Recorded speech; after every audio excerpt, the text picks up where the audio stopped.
வணக்கம். இன்றைக்கி ஜானோஸ் கிச்சனில் மாங்காய் பருப்பு கடையலாம். நான் அதுக்காக ஒட்டு மாங்காய் எடுத்திருந்தேன். முதல்ல கீரை கடையிற சட்டியில் கொஞ்சமாக தண்ணி ஊற்றிக்கிறேன். தண்ணி லேசாக கொதிக்க ஆரம்பிக்கட்டும். நான் 15 நிமிஷத்துக்கு முன்னாடி ஒரு கைப்பிடி அளவுக்கு பருப்பு ஊற வச்சுருந்தேன். அந்த பருப்பு அதில் சேர்த்துக்கிறேன். சின்ன வெங்காயம் ஒரு 10 போல் சேர்த்துக்கிறேன்.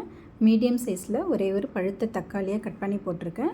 நான் அதில் ஒட்டு மாங்காய் எடுத்திருந்தேன். அந்த ஒட்டு மாங்காவை இந்த மாதிரி க்யூப் மாதிரி கட் பண்ணி போட்டிருக்கேன். அது கூடவே 2 சிட்டிகை மஞ்சள் தூள், கொஞ்சம் சாம்பார் பொடி, டேஸ்ட்டுக்கு தகுந்த மாதிரி உப்பு இதெல்லாம் சேர்த்து நல்லா கலந்து விட்டுக்கிறேன். கலந்து விட்டுட்டு இதை மூடி போட்டு ஸ்டவ்வை மீடியம் ஃப்ளேம்லேயே வச்சு இதை வேக வச்சுக்கலாம். இப்போ நல்லா வெந்துடுச்சு. மாங்காவும் நல்லா வெந்துடுச்சு.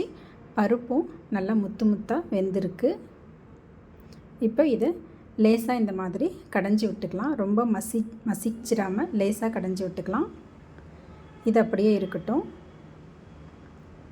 இப்போ ஒரு பேனில் 1 ஸ்பூன் அளவுக்கு எண்ணெய் ஊற்றிருக்கேன். எண்ணெய் காஞ்சதும் அதில் கொஞ்சமாக கடுகு, உளுத்தம்பருப்பு, கொஞ்சம் சீரகம் போட்டிருக்கேன்.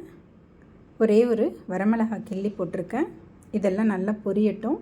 இப்போ இது கூட ஒரு 5-6 சின்ன வெங்காயம், 5-6 பல் பூண்டு தட்டி வச்சுருந்தேன். அதையும் சேர்த்துக்கிறேன். கொஞ்சமாக கருவேப்பிலை சேர்த்து ஒரு 2 நிமிஷத்துக்கு இதை வதக்கி விட்டுக்கிறேன்.